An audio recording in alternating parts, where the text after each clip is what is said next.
अपने सर पे कफन बांध लो 5 तारीख तक कि हमें एक एक वोट शिफाउर रहमान के लिए पोल कराना है। और अमानत को 1,30,000 वोटों से जिताया था, तो इसको 1,40,000 वोट दे करके तुम जिता दो। रिकॉर्ड रहा है इस सीट का। जब जब हमने इकट्ठा होकर के वोट दिया, सन 93 में हमने, हमारी अक्सरियत ने परवेज हाशमी को वोट दिया, जनता दल के टिकट पे जिता दिया। 98 में हमने वोट दिया, उन्हीं को इकट्ठा होकर के कांग्रेस के टिकट पे जिता दिया, फिर जिता दिया, फिर जिता दिया, 4 बार जिताया। और जब हमने इकट्ठा होकर के वोट आसिफ मोहम्मद खान को दिया, हमने इंडिपेंडेंट आसिफ मोहम्मद खान को भी जिता दिया। एक बार नहीं 2 बार जिता दिया, कांग्रेस के टिकट पर भी जिता दिया। ये गलतफहमी दूर कर लो कि तुम्हारे वोटों से कोई हारता नहीं, कोई जीतता नहीं। तुम्हारे वोटों से ही जीतता है जो भी जीतता है। तुम अपने वोट इकट्ठे होकर के ताकत के साथ डालो शिफाउर रहमान को। दुनिया की सिवाय अल्लाह के कोई ताकत नहीं है रोकने में। और अल्लाह ने, मुझे ऐसा लगता है कि अल्लाह रब्बुल इज्जत ने शिफाउर रहमान की इज्जत के लिए फैसले लिख दिए हैं।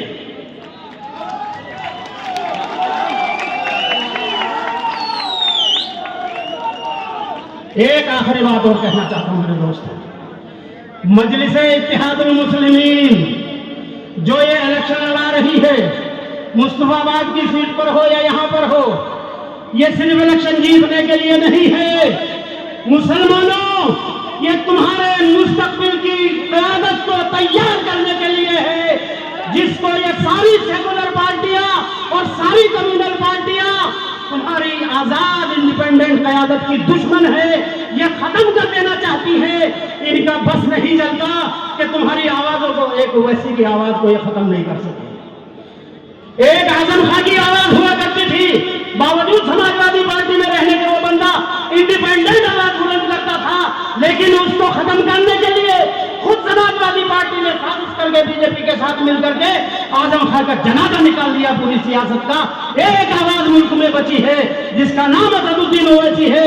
मेरे दोस्तों, मेरा 40-35 साल का तजर्बा ये कहता है कि ये सारे सेकुलर, सारे कम्युनल पार्टियां इस बात पर बिल्कुल मुत्तफिक है, मुत्तहिद है कि मुसलमानों की कोई इंडिपेंडेंट क़यादत इस मुल्क में उभरनी नहीं चाहिए।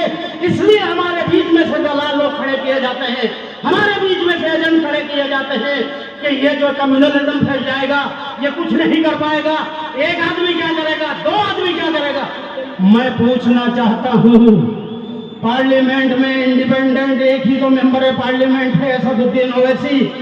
हिंदुस्तान के मुसलमानों, मुझे बता दो कौन सा ऐसा मसला है तुम्हारा जिस पर असदुद्दीन ओवैसी ने आवाज न उठाई हो, और सबसे मजबूत, सबसे ज्यादा दलील के साथ आवाज न उठाई हो, कौन सा मसला है।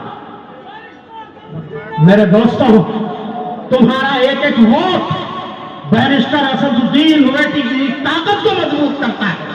तुम्हारा एक एक वोट शिफाउर रहमान को ताकत देगा।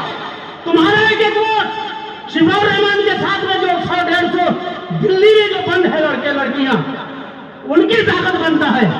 और तुम्हारा एक एक वोट हिंदुस्तान भर में शाहीन बाग के नाम से जो मंच लगाए बैठे थे हमारे बच्चे और बच्चियां, जिनकी तादाद 2,500 से 3,000 के बीच में है, ओखले वालों, मेरे दिल की बात, खुदा की कसम खा के कह रहा हूं, लिख लेना, तुम्हारा एक एक वोट उन सारे बच्चों की ताकत बनेगा, उन सारे बच्चों को हौसला देने वाला बनेगा, उन सारे मुस्लिमों को ताकत देने वाला बनेगा। खुदा के वास्ते किसी भी प्रोपेगेंडा का शिकार न होकर के, बिल्कुल यकता हुआ होकर के, किसी की ना सुन करके सिर्फ और सिर्फ शिफाउर रहमान को वोट देना। हमारे उन जज्बात की कदर नहीं की। तुम कहते हो कि मुझे शिकायत है ओवैसी से, और ओवैसी को कहते हैं वोट काटने वाला है, और ओवैसी ने क्या आवाज उठाई, तुम अपनी कुर्बानी गिनाते हो। हालांकि मैं ये कहता हूं, मैं सच्ची बात यह है ईमानदारी की कि तुमने शुरू के 2-2.5 साल कुछ काम किया है, इसके अलावा कोई तुम्हारी कुर्बानी नहीं।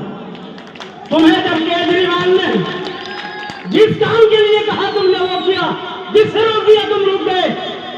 दिल्ली में दंगे हुए, एक रात तुमने मर्द मुजाहिद का किरदार अदा किया था एलजी हाउस पे, 2 दिन के बाद तुम्हें केजरीवाल ने रोक दिया और फिर तुम्हारी ही साथ एक टीम को भेजा कि जाओ जमुना पार की उन मस्जिदों में, उन मदरसों में जिनमें आग लगाई गई, जिनमें सिलेंडर फाड़े गए, जाओ वहां से वो जले हुए के वो आग के निशान मिटवाओ, जल्दी से वहां रंगरोगन कराओ, पुताई कराओ, वो सबूत सारा मिटा दो।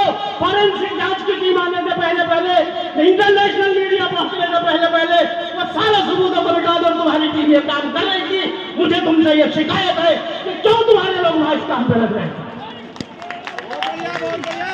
अमानत भाई, तुमने वहां ईद गाह में रिलीफ का कैंप लगाया, हमने तुम्हें इसलिए एमएलए नहीं बनाया था कि तुम कौम से पैसे इकट्ठे करके, राशन इकट्ठा करके वहां रिलीफ बांटोगे। ये काम तो जमीयत उलमा कर लेती है, ये काम तो जमात इस्लामी कर लेती है, ये काम तो मुशावरत कर लेती है, ये काम तो मिल्ली कौंसिल कर लेती है, दूसरी हमारी सारी मिल्ली जमातें ये काम कर लेती है। हम जिसको एमएलए और एमपी बनाते हैं वो इसलिए बनाते हैं कि अगर मेरी कौम के हुकूक पर कोई सरकार या कोई नीड डाकर डालता है या मेरी कौम के बच्चों के गलों पर हाथ डालता है तो मेरा एमपी, मेरा एमएलए उसकी गर्दन पर हाथ डालकर जो उसे कहते रोक, ये मेरी कौम के बच्चे हैं, ये मेरी कौम के मेरे भाई है, तो इन पर हाथ नहीं डाल सकता। लेकिन अमानत भाई, मुझे अफसोस है तुमने शिफाउर रहमान के लिए एक बार भी आवाज नहीं उठाई, एक खत भी केजरीवाल को न लिखा कि केजरीवाल शिफाउर रहमान को बाहर कराओ, इनके साथियों को जेल से निकलवाओ। और मैं आज का वक्त बहुत कम है, मुदस्सिर भाई खड़े हुए हैं, लोग और भी होंगे, मैं फिर कहता हूं कि वहां भी आपने हमें मायूस किया। आप अगर उसका हाथ पकड़ लेते, आप केजरीवाल के खिलाफ एजुकेशन करते, आप मैदान में आते, खुदा की कसम पूरा होगा तुम्हारी पीठ पे खड़ा होता और लीडर की ताकत उसकी कौम हुआ करती है, उसके पीछे खड़ी हुई भीड़ हुआ करती है जमहूरियत में, और तुमने वो मौका गंवा दिया। तुमने वो मौका, मेरे भाई, मेरे छोटे भाई, तुमने वो मौका गंवा दिया। आखिरी मौका तुम्हारे पास था और मैं फिर कहता हूं कि आज भी है, खुदा की कसम खा के कहता हूं, सिर्फ वो खिला के नहीं, पूरे हिंदुस्तान के मुसलमान तुम्हें अपने सर का ताज बना लेंगे, तुम एक मिसाल कायम कर दो। लेकिन एक बार मैं एक मिसाल तुम्हें सुनाता हूं। किशनगंज में पार्लियामेंट का चुनाव हो रहा था, जनता दल यूनाइटेड नीतीश कुमार की पार्टी से अख्तरुल ईमान साहब, जो इस वक्त वहां पर स्टेट के मजलिस इत्तेहादुल मुस्लिमीन के सदर हैं और एमएलए भी हैं, वो उस वक्त जेडीयू से एमएलए थे, एक्स मिनिस्टर थे, उसी पार्टी से रहे हुए। मौलाना असद कासमी का और उनका टकराव हो गया इलेक्शन में, दोनों का इलेक्शन बराबर हो गया। जैसा आज शिफाउर रहमान और अमानतुल्लाह का, अमानतुल्लाह बहुत पीछे है, शिफाउर रहमान का इलेक्शन बहुत ऊपर है। उस वक्त अख्तरुल ईमान ने जब ये पोजीशन देखी, एक तरफा खड़े होकर के ऐलान कर दिया कि मैं मौलाना असद कासमी के हक में इलेक्शन से विड्रॉल करता हूं। हमारे द्वार में तुम्हें दावत दे रहा हूं, इस मंच से दावत दे रहा हूं, आओ तुम्हें ऐलान कर दो पब्लिक के बीच में खड़े होकर के कि मैं केजरीवाल की झाड़ू फेंक करके मैं शिफाउर रहमान के पीछे खड़ा हो रहा हूं, शिफाउर रहमान के अपने इलेक्शन से दस्तबरदार होता हूं, मैं इलेक्शन नहीं लड़ूंगा, मेरी कौम के लोग शिफाउर रहमान को वोट दो। तो मेरे दोस्तों, मैं गारंटी से कह देता हूं, अमानत भाई, मुझे मालूम है कि केजरीवाल उसी दिन तुम्हें निकाल देगा पार्टी से, लेकिन खुदा की कसम, ये कौम जिसका नाम मुसलमान है, पूरे मुल्क में तुम्हें अपने सरों का ताज बना लेगी, तुम्हें अपने कंधों पर उठा फिरेगी, तुम्हें हीरो बना लिया जाएगा। कुर्बानी देके तो देखो, तुम दावा करते हो मैंने कुर्बानी दी, क्या कुर्बानी दी? अरे ये कुर्बानी दो और फिर कौन से शुक्र करना कि मैंने कुर्बानी दी थी। काहे की कुर्बानी दी? अच्छे खासे यार काउंसिलर भी नहीं थे, एमएलए बन गए, 10 साल तक एमएलए बन गए। कुर्बानी दी है या कौन सा कुर्बानी दी? कौन सा कुर्बानी ले रहे हो मेरे भाई? अपना हिसाब करके देखना। इस इलाके में डेमोलेशन पहले भी होते थे, अब भी होते हैं। जितनी तुम्हारी उम्र है, इतना वक्त मुझे इस इलाके में रहते